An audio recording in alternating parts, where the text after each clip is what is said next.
আজকে ফাতা কমপ্লিট ধরলেন, আরেকদিন আরেকটা, এটা চলতে থাকবে। এখন রাষ্ট্র যদি চলে কোরআনের বিরুদ্ধে অন্য একটা আদর্শ দিয়া, কিন্তু সে কোরআনের মধ্যে দেখে আরেকটা আদর্শ। ফাতা কমবেট একমুখী বয়ানে যদি আপনারা কনভিন্স হন, তাহলে মূল সংকটের সমাধান কিন্তু হবে না।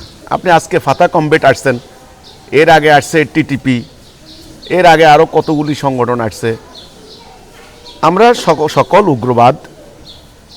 সকল উগ্রবাদের বিরুদ্ধে, এটা একেবারে সন্দেহাতীত কথা। আমরা চাই না ধর্মের নামে হোক আর যে কোনো কিছুর নামে হোক উগ্রবাদ, সাম্প্রদায়িকতা, সন্ত্রাসবাদ, জঙ্গিবাদ এগুলো যেন না হয়। কিন্তু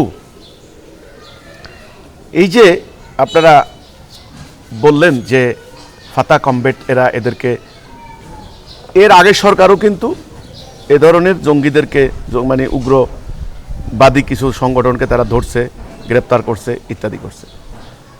কিন্তু দেখেন ওদের উৎপত্তির কারণ কি, ওদের কথা কি, ওদের কথা শুনবেন কিনা, ওদের কথা শুনেন। এই যে এই সমস্ত যে গ্রুপগুলা, এটা কিন্তু একটা দুটো গ্রুপ না, লক্ষ হাজার হাজার গ্রুপ আছে অলরেডি আমি মনে করি। এবং বিভিন্ন মাদ্রাসা না, কেবল কলেজ বিশ্ববিদ্যালয় তো আছে। ধর্মীয় সেন্টিমেন্ট দ্বারা তারা উদ্বুদ্ধ হচ্ছে। তাদের কথাগুলো শুনেন, তাদের কথাগুলো নেন, দেখেন তারা কি বলে, তারা কেন এই অস্ত্র দিকে গেল, কেন তারা এই প্রশিক্ষণের দিকে গেল, তাদের উদ্দেশ্য কি, তাদের লক্ষ্য কি, তারা কি চায়, এটা আপনাকে শুনতে হবে। তো এটাকে আপনি গবেষণা করতে হবে। তো তাদের ন্যারেটিভটা কি, তাদের বয়ানটা কি, এটা তো আগে শুনতে হবে। তো আপনি কিন্তু এই গোড়া যদি না আসেন, তাহলে কিন্তু এই সংকটের সমাধান হবে না।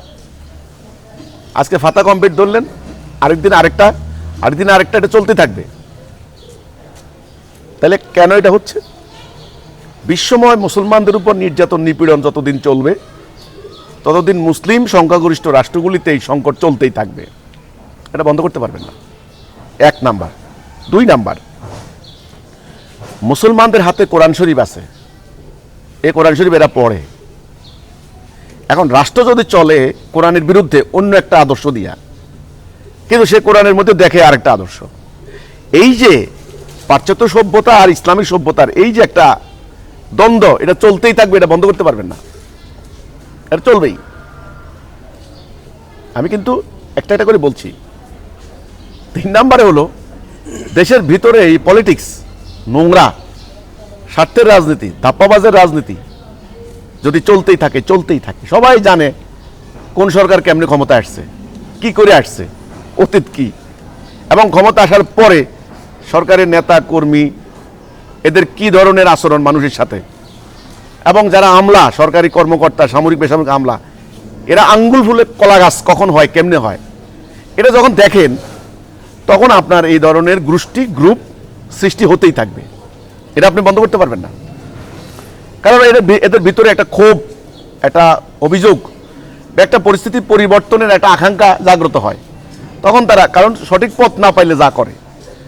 তো আমার কথা হলো, দেখেন এটার একটা সমাধান যদি করতে হয়, এর একটা পরিকল্পিত, সুবিন্যস্ত, সুশৃঙ্খল একটা রাস্তা আল্লাহ আমাদেরকে দান করেছেন।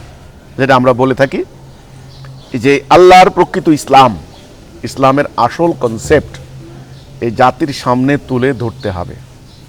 জাতির সামনে যদি তুলে ধরা না হয়, তাহলে কিন্তু এই ধরনের রাস্তা বন্ধ হবে না, এই ধরনের উগ্রতা বন্ধ হবে না।